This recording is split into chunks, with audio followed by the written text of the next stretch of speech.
Good afternoon. My name is Jose Eduardo Gonzalez Zuniga, and our team members are Nicole Leonard, Lauren Martinez, and Aiden Ritek. And today we're gonna present our narrative presentation that is about Nike, as you can see in the slide. The first thing that we're gonna see right now is agenda. Firstly, we have the company situation or story that I'm gonna present in just a moment. Secondly, Nico will present our selected key challenges. Thirdly, we will have Aiden to present the stakeholders analysis. And last but not least, we have our communication accomplishment that Lauren is gonna present. That some of you are here about Nike or what it's about. But anyways, I'm going to explain. Nike is a well-known manufacturer of sport clothing and footwear that aims to motivate people everywhere. Nike wants to deliver a message. This message is about empowerment, success, and strength for greatness. They present themselves as a company that inspires and motivates athletes of all level skills by motivating them to push themselves and realize their full potential. Nike That's where the Nike's famous scarf phrase comes in, that is, just do it, which stands for accepting the difficulties, conquering the problems, and achieving the goals through hard effort and perseverance.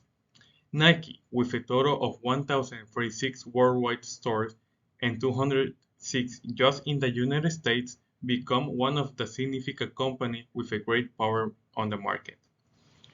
This American multinational company is focused on the design, development, manufacturing, and marketing of sporting goods, including footwear, clothing, uh, equipment, accessories, and other sport-related items. Nike is a world-leading innovator in athletic apparel, equipment, and accessories. For example, in 2020, Nike becomes the largest athletic goods retailer in the world, with an annual sales of $36.39 billion. Nike supported really famous people like Rafael Nadal, Rory McIlroy, and Carson Wentz by helping them winning championships and competitions, and they paid them back by doing advertisements and ads that changed the perception of sports. But for every good story, there are challenges. For instance, while Nike presents itself as a brand that helps and motivates athletes, there have been challenges that Nike have faced before in the past. For instance, in the past, there have been allegations and controversies surrounding poor work conditions, low wages, and even exploitation of workers in some factory suppliers. These were more common in developing countries. These challenges have raised concerns about the company commitment and have been a contradiction to the story that Nike have been telling us. That is empowerment and social responsibility that Nike aims to portray us. Well, that was it for the company story, and now we'll leave you with my team member Nico that will present our key challenges. Thank you very much. A key challenge would be competitors, which include new players to the market, price pressures, and resellers. Nike continues to remain a top performer in sporting goods despite new players continuing to enter the market. Lululemon, Fabletics, and Vuori have entered the athletic wear market over the last few years and are taking up market share. Lululemon's revenue grew from $1 million in 2012 to $7 billion in 2022 and is still climbing. Fabletics revenue in 2022 was $500 million. Vuori's 2022 revenue was $30 million, with estimated revenue in 2023 of $100 to $250 million. The newer companies are seeing explosive growth with their new product lines. With new and existing companies in the market, it creates price pressures. Nike's price point for its products needs to stay competitive. Competitors such as Vuori and Lululemon's prices for its product is much higher, thus generating more revenue. As an example, Nike's price point for women's leggings range from $60 to $105. Lululemon's price point is $128 to $148, and Vuori's price point is $98 to $118. Resellers such as StockX are driving up the lack of product available through Nike and are driving up the prices considerably. When new products are released, consumers buy them quickly to resell them on a secondary market, making them unavailable to many consumers due to the prices being out of their price range, which also reduce the potential profit of Nike. Another key challenge would be relevancy, which includes lack of strategic innovation of its product, controversy around the brand, and lack of targeting for demographics and locations. It is very important to stay relevant in the different target markets that Nike plays in. Over the years, some of Nike's product lines, such as apparel, have not innovated at the same rate as other companies. Their shoes have kept up with their innovation, helping athletes hit top for performance, but their apparel has not changed at the same rate as its competitors. All of their apparel looks very similar to prior years. To stay top of mind for consumers, Nike needs to ensure they stay compliant and treat employees and athletes fairly. Nike has had allegations of forced labor and gender discrimination to female athletes. These negative allegations reduce brand loyalty and potential decreases in sales. Consumers do not want to buy from a company that may treat its employees unfairly, such as child labor, poor working conditions, and provide low wages. Lululemon and Vuori have done an excellent job of targeting to a wide market for its apparel. They are located in malls across the United States, where Nike is located primarily in outlet malls that are not as centrally located, making the products harder to find in local stores. Nike has the potential to invade the market of competitors such as Vuori, which would dramatically increase its revenue. As one of the largest athletic companies in the world, Nike has a wide range of stakeholders that help shape the organization as a whole. The three key stakeholder groups that we chose to identify are the customers, employees, and competitors.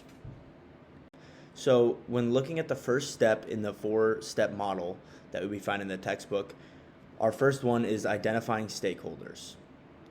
So, we can first identify the possible outcomes that can affect these three key stakeholders.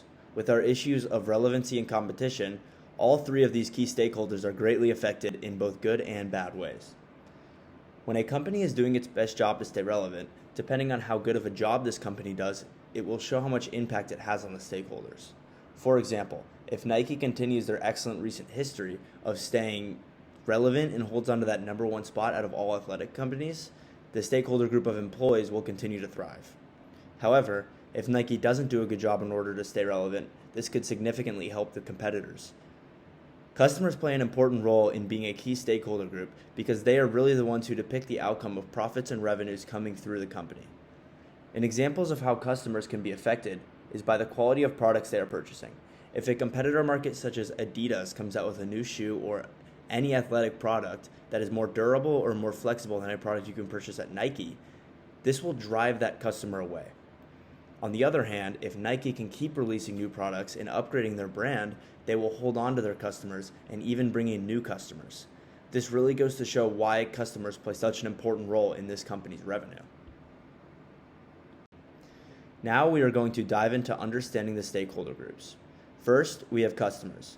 There are no specific critical concerns for this stakeholder group. For customers, it is more about how the other two groups act and what they do, which generates the customer's outcome. All this stakeholder group wants is a good quality product that will ensure them a great outcome. Customers can choose the company with the best reviews and best ratings and the ones with the most advanced technology and products. In order for Nike to continue to satisfy their customers, they must continue to release the best products. Competitors and employees, on the other hand, do tend to have some critical concerns. Both of these stakeholder groups kind of work against each other. When the company is doing well and increasing their sales, this affects the profits of the competitor markets. But when the competitor markets are doing well in sales, then this affects the profits of Nike. Staying relevant is also a big thing that Nike needs to be aware of. There are a lot of competitor markets in the athletic industry, and if there is a new trend or something that drives another company, this will not be a good look for Nike. So for our last slide about stakeholder groups, we're going to be using the salience model to determine which category each stakeholder group fits into.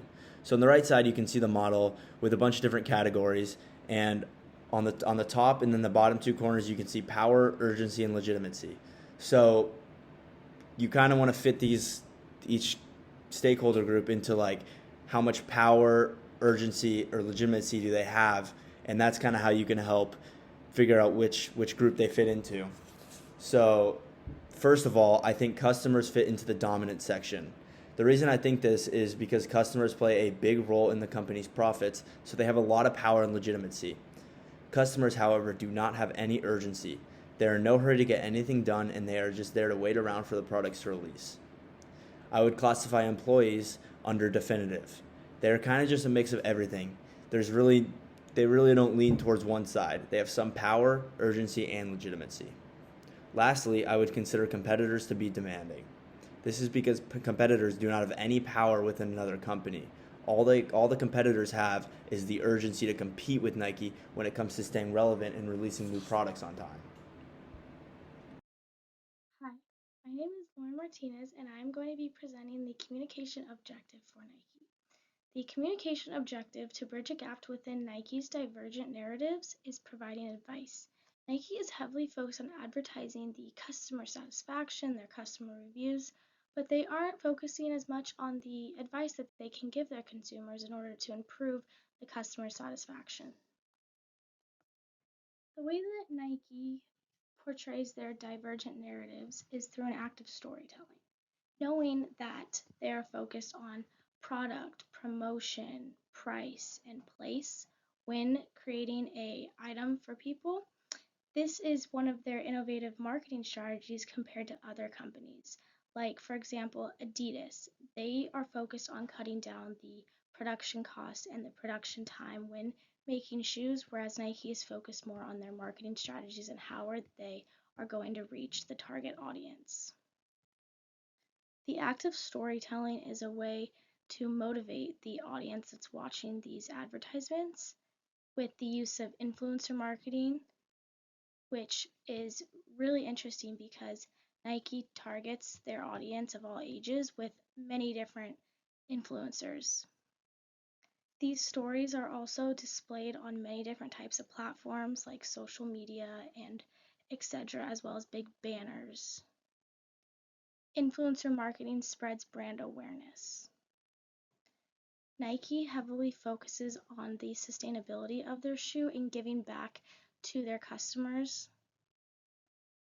The Nike website has a part that says, "Everybody with a body is an athlete," conveying the act of equality and how everyone can reach their goals within themselves and how Nike can help them reach their goals, no matter them being big or small.